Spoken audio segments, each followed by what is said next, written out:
Welcome to wild wolf. ఇక IT ఉద్యోగులకు good news అనేది చెప్పొచ్చు. ఎందుకంటే 50 లక్షలకే 2 BHK ఫ్లాట్ వస్తుంది అంటున్నారు. సో ఇందులో ఎంతవరకు నిజం? ప్రస్తుతం మనతో real estate analyst Nandi Rameshwar Rao గారు ఉన్నారు, అడిగి తెలుసుకుందాం. So hi sir. సార్ చెప్పండి, 50 లక్షలకి 2 BHK ఫ్లాట్ అంట, ఎంతవరకు నిజం సార్? 30 లక్షలు కూడా దొరుకుతుంది దూరంకి వెళ్తే. అంటే జనరల్గా high already developed areas like Banjara Hills, Jubilee hills, వీటిలో 3 bedroom 4 bedroom ఎక్కువ మూవ్ అవుతుంది, which is too expensive.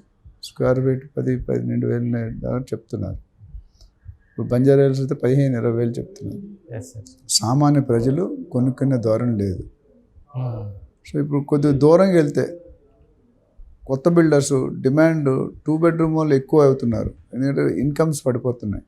3 bedroom 4 bedroom కొనుక్కునే సెగ్మెంట్ వేరు. ఈ 2 bedroom వాళ్ళు కొద్దిగా అప్కమింగ్ ఎంప్లాయీస్ కానీ అప్కమింగ్ పౌరులు.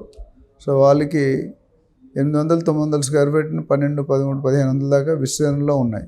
సో దాదాపు 50 లక్షల నుండి ₹1,00,00,000 లోపు దొరికేవి.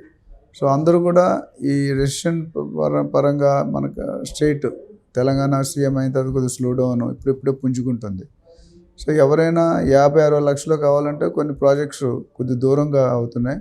దూరం మరీ అంత దూరం కాదు, maybe ½ an hour drive from the సిటీలో దొరుకుతాయి. సో ఇంట్రెస్ట్ ఎస్పెషల్లీ మనకి వెస్ట్ జోన్లో చూసుకుంటే ఐటీ కారిడార్ ఎక్కువ ట్రాన్సాక్షన్ చేస్తారు.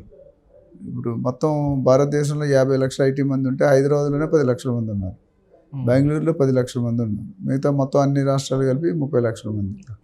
ఈ 10 లక్షల మందిలో ఈస్ట్ జోన్ నుండి దాదాపు 30% ట్రావెల్ చేస్తారు, అంటే 3 లక్షల మంది. సో ఇప్పుడు ఏం చేస్తారు బిల్డర్స్ కూడా ఏం చేస్తారంటే మరీ హై పెద్ద కాస్ట్ పెట్టేయకుండా 2,500 3,000 పెడితే మూమెంట్ కొద్దిగా స్లో అయింది. సో ఒక వైపు నుంచి ఒక పర్టికులర్ వరకు లగ్జరీ మార్కెట్కి వెళ్తుంది, అంటే హై ఎండ్ లగ్జరీ వైపే మొగ్గు చూపిస్తున్నారు. ఒక సెగ్మెంట్ ఇచ్చి ఎంత లో ఉంటే అంత లో బడ్జెట్ ఆఫర్స్, లో బడ్జెట్. ఇప్పుడు మీరు నాగారం అటుపక్క వెళ్ళిపోయినా, లేకపోతే ఇటు పటాన్చెరు దగ్గరికి వెళ్ళిపోయినా, ఇటు శ్రీశైలం హైవేలో, అటు బెంగళూరులో దాదాపు 50-60-70 లక్షలు మంచి ఫ్లాట్ దొరుకుతుంది. సో జనాలు ఇప్పుడు పటాన్చెరు అంటే ఆల్మోస్ట్ సిటీ, రేపు మెట్రో కూడా అక్కడ ఎక్స్టెండ్ అయ్యే అవకాశాలు ఉన్నాయి. సో ఆల్మోస్ట్ సిటీ కింద లెక్క. ఓకే, సో దాన్ని బట్టి చూసుకుంటే ప్రతి చోట అంటే చెరువులను ఆక్రమించి కట్టేస్తున్నారు అంటూ వస్తున్నాయి కదా సార్.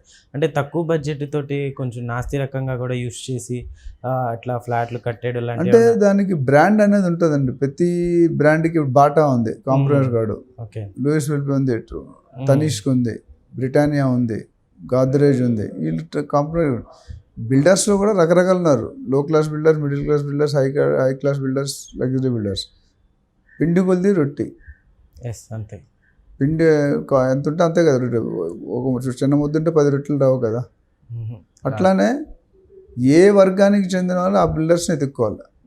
అందరూ అదే రేట్లో కొనుక్కోలేరు కదా. ఒకటి ఇన్కమ్ 25,000 ఉంటుంది, ఒకటి ఇన్కమ్ 50,000 ఉంటుంది, ఒకటి ఇన్కమ్ 1,00,000 ఉంటుంది, ఒక ఇన్కమ్ 5 లక్షలు ఉంటుంది. సో 5 లక్షలు కొనే ప్లాట్ వేరు, 25,000 ప్లాట్ కొనే ఆయనకి అంత కెపాసిటీ ఉండదు. సో రెండూ కరెక్టే. డెఫినెట్గా రేటు తగ్గినప్పుడు మందలు అవైతే మజ్జిగ పలచన అవుతుందని ఒక సామెత తెలుగులో. సో డబ్బులు తగ్గినప్పుడు బిల్డర్ అయితే జోబులను పెట్టుకోలేరు కదా, they will have their own issues. So అందుకని ఏం చేయాలి, వాళ్ళకి తగ్గ ప్రాపర్టీని వాళ్ళు కొనుక్కుంటారు. ఎందుకు 25,000 ఎంత సేవ్ చేయగలుగుతావు? 25,000-30,000 నీకు శాలరీ వస్తే ఎంత సేవ్ చేస్తాం? అందులో సేవ్ చేయలేము. 20% సేవ్ చేస్తే ఎక్కువ. హైదరాబాద్లో ఒక గొప్పతనం ఏంటంటే 10,000 బతుకుతాడు, 20,000 బతుకుతాడు, 50,000 బతుకుతాడు, 1,00,000 బతుకుతాడు. బట్ బతికే విధానం, జీవితం వేరు, జీతం వేరు. నేను చాలాసార్లు చెప్పాను, జీతం కోసం పనిచేసేవాడు బాస్ గోల్కి పనిచేస్తాడు, జీవితం కోసం పనిచేసేవాడు ఆయన గోల్కి వర్క్ చేసుకుంటాడు. సో చాయిస్ నీకోసం జీవితం కావాలా, జీతం కావాలా, అది డిసైడ్. సో 2 bedroom అనేది చాలా పాపులర్గా అవుతుంది. అంటే ఒక ఫ్యామిలీలు కూడా ఇన్నాళ్ళ 5 రూపాయలు 10 పల్లెలు కనట్లేదు ఎవరు, 1 or 2. 2 bedroom చాలు కదా. 2 bedroom సరిపోతుంది అంటారా? సరిపోతుంది. అంటే సరిపోతుందంటే సరిపెట్టుకోవాల్సిందే. సరిపోతుందంటే నీకు బంగ్లా దొరకదు కదా. నీకు బంగ్లా కావాలంటే బంగ్లా రాదు కదా. పెట్టే బడ్జెట్కి అంతే. మన స్తోమత పెట్టి వెళ్ళాలి. కొంచెం ఎక్స్ట్రా లోన్ తీసుకుని క్రెడిట్ కార్డ్ ఎక్స్ట్రా కొట్టడం. నిన్న ఒక వీడియో మాట్లాడాను, ప్లానింగ్ లేకపోతే చాలా ఇబ్బందులు పడతారు. ఇప్పుడు ఫ్యూచర్లో జాబ్ ఉంటుందో లేదో ఎవరికీ తెలియదు. రేట్లు ఇవ్వండు, రేట్ ఎవ్రీ ఇయర్ 10% 20% పెరుగుతూనే ఉన్నాయి. సో మన జాగ్రత్త మనం సంపాదించి జనరల్గా ఏం చేస్తారంటే పబ్లిక్ వచ్చిన జీతంలో ఖర్చుల మీద మిగిలితే సేవ్ చేస్తారు, అది తప్పు. సేవ్ చేసి మిగతా దాన్ని ఖర్చు పెట్టండి, అందులో అడ్జస్ట్ చేసుకోండి. ఇప్పుడు నువ్వు చికెన్ తినొచ్చు, బిర్యానీ తినొచ్చు, మటన్ తినొచ్చు, కూరగాయలు తినొచ్చు, ఆకుకూరలు పచ్చడితో తినొచ్చు. నీకున్న కెపాసిటీ ఏంటి దాన్ని బట్టి ప్లాన్ చేసుకుంటే మీకు అడ్వాంటేజ్. సో ఫైనల్ సమ్మర్ ఏంటంటే 2 bedroom అనేది మీకు 50, 60, 70 లక్షల్లో దొరుకుతుంది హ్యాపీగా. సో స్టాండ్ అలోన్ బిల్డింగ్స్ ఉంటాయి, గేటెడ్ ఉంటే ఇంకో 2-3 లక్షలు ఉంటాయి. ఇందాక నేను చెప్పినది 800, 900 నుండి 1400-1500 square feet విస్తరణలో 2-3 bedrooms ఉన్నాయి. ఎక్కువ 2 bedroom అంటే 1000 square feet ఐడియల్గా. ఒక 5,000, 6,000 నుండి 50-60 లక్షలు. సార్ అయితే ఇప్పుడు 50 lakhsకే 2 BHK అంటున్నారు కదా, సో దీంట్లో అంటే నాణ్యత లేకుండా ఒకవేళ మనం ఇన్వెస్ట్ చేసి ఒకవేళ ప్రజెంట్ ఇప్పుడు ఒకవేళ మనం దాని మీద ఇన్వెస్ట్ చేసామనికి ఫ్యూచర్లో ఏమైనా పెరిగే ఛాన్స్లు ఏమైనా ఉంటాయి అంటే ఏం చెప్తారు? దానికి మీరు క్వాలిటీ చెక్ చేసుకోవచ్చు. ఇంజనీర్స్ ఉంటారు, స్ట్రక్చరల్ స్టెబిలిటీ ఇంజనీర్స్. క్వాలిటీ మీకు బయట ఏం కనిపించదు, అన్నీ ఒకలా రంగులు వేసిన తర్వాత అన్నీ ఒకలా ఉంటాయి కదా. అది టెక్నికల్ సబ్జెక్టు, అది దాని మీద మీకు డౌట్ ఉంటే ఆ బిల్డర్ దగ్గరికి వెళ్ళకూడదు. బిల్డర్ అంతకుముందు చేసిన ప్రాజెక్ట్స్ ఏవైతే ఉన్నాయో అవి బ్రాండ్ ఉంటుంది, మెయింటెనెన్స్ ఎలా ఉంది, అంత 10 సంవత్సరాల ముందు కట్టిన ప్రాజెక్ట్ ఎలా ఉంది. నువ్వు 5,000 ఇచ్చి 6,000 ఇచ్చి దానికంటే ఎక్కువ ఎక్స్పెక్ట్ చేయలేవు కదా. ఎవరు కూడా ఫ్రీ సర్వీస్ అయితే చారిటీ బిజినెస్ చేస్తాను, మీ ఛానల్ చేస్తా, నేను చేస్తాను, ఎవరు చేయం కదా.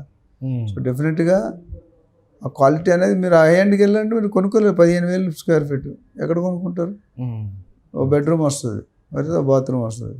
సో మనకున్న దాన్ని బట్టి మనం ఉన్న దాంట్లో బెస్ట్ చూసుకోవాలి. అందరూ అంత ఎవరు డెఫినెట్గా 19-20 ఫరక్ అయితే ఉంటుంది క్వాలిటీలో.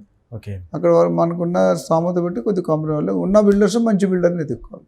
ఓకే సార్, అయితే ఇప్పుడు ఫ్లాట్ మీద పెట్టే అంత ఇన్వెస్ట్ ఒకవేళ భూమి మీద పెడితే ఏమన్నా బెటర్ అంటారు? రెండిట్లో దేని మీద పెడితే బెటర్ అంటారు?